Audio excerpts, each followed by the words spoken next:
Gautam Mukherjee, senior journalist, is also here with us. Kalyani Shankar, senior journalist, joins us on the program as well. It's an important topic that has been raised here by Harsh Dubey. Dr. Salil, I saw your hand go up. How would you like to respond to, the plight of this student? He's saying, okay, fine, NEET problems are being worked upon. What about his problems? What about the problem of reservation? What about the work culture and the work-life balance? That is basically ruining the medical field. Vineet ji, thanks a lot for calling me. And let me say ki the points which Harsh has raised are very pertinent. I have been in the army. I am a medical teacher. I am a professor of cardiology. This is just to give in my the thing. I have been through the gamut of government medical colleges, through the private medical colleges, and one of the points, I have raised seven. I got put in 7 points which I would like to talk about. I'll not take much time. I'll go point by point. The point is the first aspect for which Cockroach Janata Party was working around was paper leaks. Now, paper leaks have been going on since 1984 when I took the CPMT exam. The entire exam was cancelled, and I was the one of those unfortunate people who had scored very well, but the exam was cancelled, and I can feel the frustration which all these children have been undergoing. Later on, I did go to my college. I did complete my MBBS, my DM, my MD, everything. And yeah. Now, the problem out here is that medical education in the private colleges is extremely expensive. It goes beyond 1.5 crores for most of these students. Very few people can actually get that. The second point is that yes, the fight is for government medical colleges where the reservation is nearly in the range of 70%. 50% of reservation approved by parliament, 10% of reservation for the extremely poor category, and more than that, there's another 10% reservation which comes in through various other small quotas, including those for women. It's been there since OBC reservation was not there during our time, but reservation for girls and hill tribes and lots of reservations were there. Now we are producing more than 1.5 lakh undergraduates graduates every year. The medical education system is not designed for that. It is designed for money making for by private medical colleges. Let me tell you, we have the point which he raised is very pertinent, and we have seen this happening. People who score very good marks do not get admissions, but people who So are he he in the he's he said that he's appeared for it thrice, but yes, he's not able to make it. he's not able to make it for the simple reason because people with minus 40 marks can get a seat, but he cannot. All right, let me also bring in Gautam Mukherjee into this conversation. Now, just 1 second, Yeah, just no, so we have a paucity of just 2 time. We have a points. lot of ground to cover. I want to bring in Gautam as well. Gautam, it's obviously a perennial problem. If it's been continuing since the 80s, Vineet, it's I it's it's. have been a paper examiner also, and I know. that So is I why have to I get other want to voices make in this as well. point. So I'm sorry. So I'll have to get other voices in as well. I apologize. Gautam, this is a perennial problem. Paper leaks have been happening under subsequent governments. Why is it such a Pandora's box which can't be closed? Why is it that in this day and age we're still grappling with paper leaks and students are still killing themselves over this problem? Well, one is the amount of money that can be made by the people who set the papers. This is a great incentive and point of greed based on which paper leaks in not just medical NEET, but in all sorts of competitive exams with a limited number of seats have been happening. Second is the perennial problem. Our legal system is all but defunct. For example, in this instance, the people concerned with the latest leaks were apprehended and booked. But when will they see the light of day in terms of a verdict and justice? Could be years. So people are not afraid of the judiciary. Three, there are all sorts of collusions, people who run coaching classes and coaching institutes, they fund these things, and they are also politically connected. It is happening in different states. Uh, so it is a whole conundrum of all such things. As far as what has just taken place, I think the Modi government has outmaneuvered a potentially very dangerous movement that could have snowballed out of control by separating the wheat from the chaff. It has taken on and settled with the Cockroach Janata Party. It's settled with Wangchuk. It's isolated Congress and SP and AAP. So it's a very astute and adroit political maneuver on the part of the Modi government. However, the whole business of education reform has one fundamental commonsensical thing at the middle of it, and that is a bottleneck of inadequate number of seats, inadequate number of institutions. This is in every field. And so the government, I mean, privates are there to make money and to cater to the rich. That's capitalism. But if government is going to address the issue, and particularly the fact that our democratic dividend means we have more youth than anything else for the next 20 years at least, and we must address this because there is huge unemployment, there is much frustration. Listening to this young man just now, you can see his frustration is on the boiling point. So you need to create more medical colleges, more government facilities, because without that, you cannot address this. It is because of the shortage, essentially, that people are able to exploit it. You can have penal provisions made very harsh as they have just been, but it won't solve the problem unless you deal with the demand-supply gap. Vinny. Okay, that's a good point. Kalyani ji, the demand-supply gap is the biggest problem, but India's education system, apart from what has taken place in the NEET ecosystem per se, has been in the ICU. You know, multiple schools, public schools across the country have shut down. There is a paucity of teachers. People do not want to send their wards to public schools. Private schools, on the other hand, have grown. You know, it's the commercialization of education is also has been inversely proportional to the downfall of public education. Where do you think the government needs to focus on, and do you think they have also failed in realizing that this was, you know, a topic, or this was an agenda that could blow up and become this big that it almost threatens the way they process things?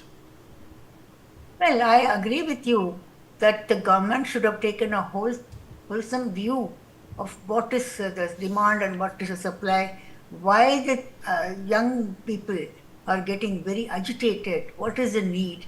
And you know, on the one hand, you hear PhD people becoming a peon in the offices. On the other hand, you hear this kind of thing. So I think the demand supply, not only in medicine, other areas also, they should have sort of regulated it and take only as many students who will get a job, only that many they should do it. And as my previous panelist said, you must have more medical colleges, engineering colleges, and even ordinary colleges. You must have many of them. But private parties have come and set up colleges. But then, you know, there are lots of problems in that. They don't adhere to the rules and regulations of how to run a college. So there are lots of problems in these areas. The point is that since many years, the NEET has been a problem in Tamil Nadu.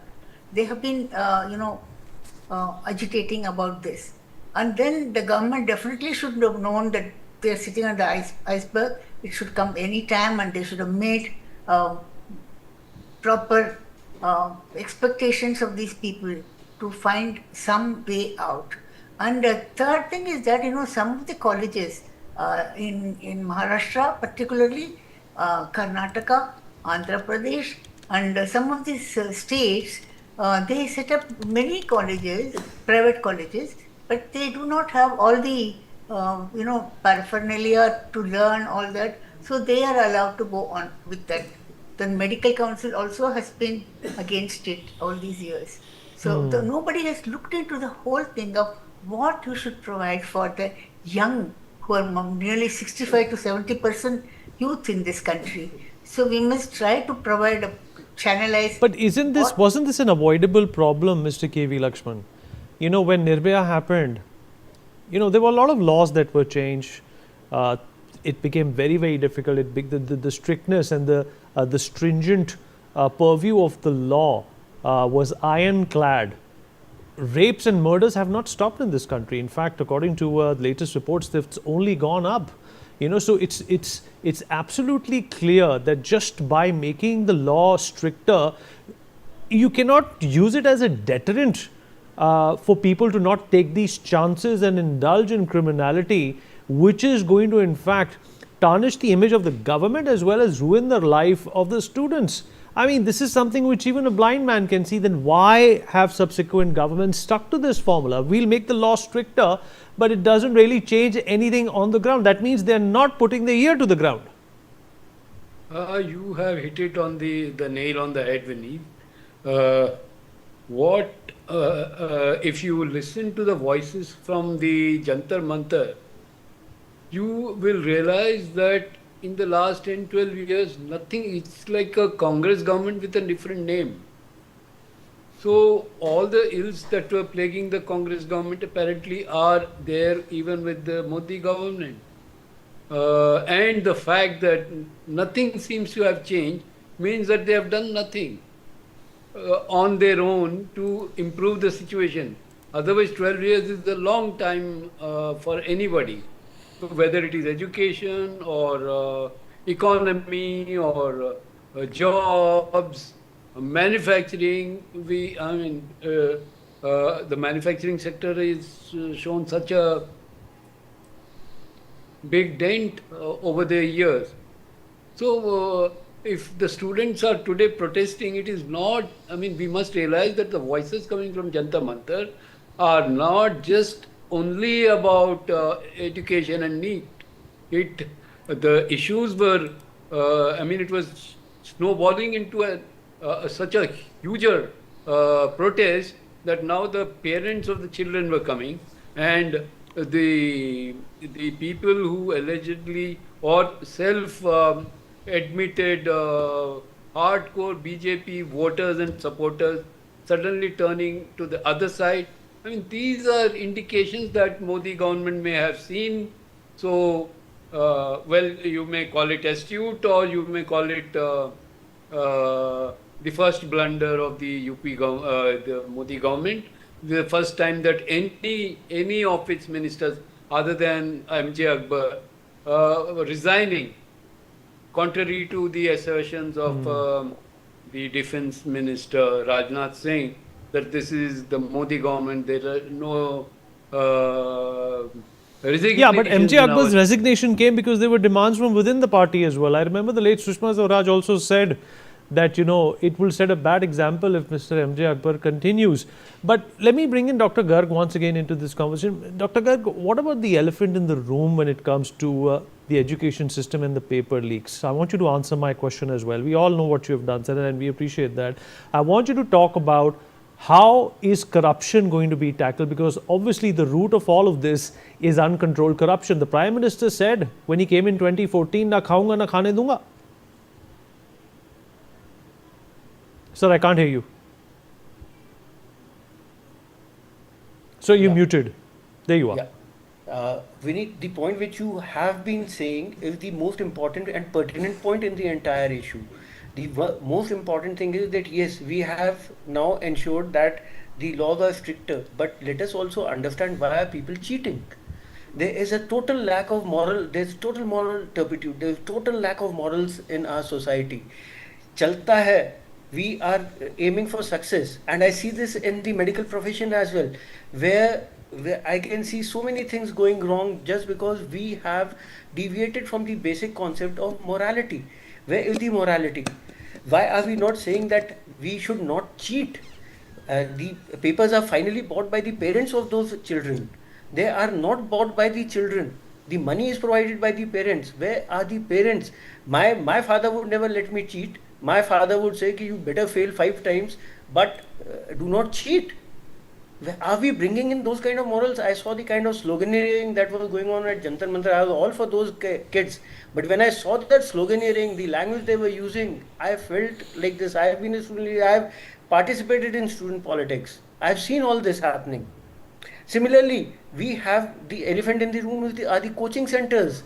I cannot imagine that one boy who tops the CPMT or the IIT has actually been to 5 different coaching centers. We have to understand that it is also happening with IAS, with the civil services. We in the NEET exam we have been talking about this for a very long time. There's just one paper with 180 questions and 25 lakh children are judged on those this thing. Can you actually judge 25 lakh people on 180 questions? It is an impossibility. They cannot go in for more papers because there is always a chance of more paper leaks. The answer may be like what IIT has done. Maybe we have multiple exams and then you go in. Ma'am had talked about the number of seats. Today we have more than the number of seats required. Let me tell you, after 2 or 3 years, after 5 years, doctors will be driving rickshaws. We are creating a surplus of doctors, untrained, qualified doctors. That is our problem. Medical education is a thing which requires a lot of investment. Please look at all the countries. Why is a rich country like USA not creating more medical colleges? Why is a country like UK not creating medical colleges? Then NHS, it went to public, this thing is in shambles today. USA, you cannot get the kind of treatment which you get in India. I have recently been to USA. Let us understand the problems of the medical this thing. Just sloganeering, just that somebody comes and says that we require more colleges, that we require more teachers, doesn't change the scenario. They are very basic things that we require in our system. But nobody is listening to us. Nobody is going to listen to me when I say no. I do not want more colleges. Nobody Yeah, is going to you're listen right, to me sir. that I want some meritocracy. Let's get a response from Gautam as well. Gautam, when you talk about tax reforms, the government is astute in bringing in the GST, and it's worked out wonderfully. Collections have gone up. The dedication, as well as the fact that the bottlenecks have been eliminated. It's a watertight way of doing your taxation and the whatever comes with taxes. Why hasn't that same alacrity been applied to education? Well, one is budget. They haven't put enough money into it. Second, there is a kind of obsession with government jobs. These doctors that come out, they want government jobs in government hospitals. They don't have the courage to set up for themselves. The ones that go into the forces, like my fellow panelists, that's fine, because the forces certainly need good doctors. Private sector as well. My contention is, one, our education is backdated. If you are a doctor qualified in India and you go to America and you want to become a doctor practicing there, you have to do their exams all over again. They don't believe our exams, and probably rightly so. And it's the same in Britain. You have to locally qualify before you are allowed to practice. What about AI? The rage around the world, it's not introduced in our education, and we are going to fall further and further and further behind. It is, I know a teacher who says now, a computer teacher who has begun to teach AI in school to the higher classes. Now, this is absolutely necessary. We need to yeah, upgrade. we have run out of time as well. We've overshot our bulletin, but of course, important pointers have been assimilated in this conversation. Thank you all for being a part of this show. We'll take a short break. Be right back.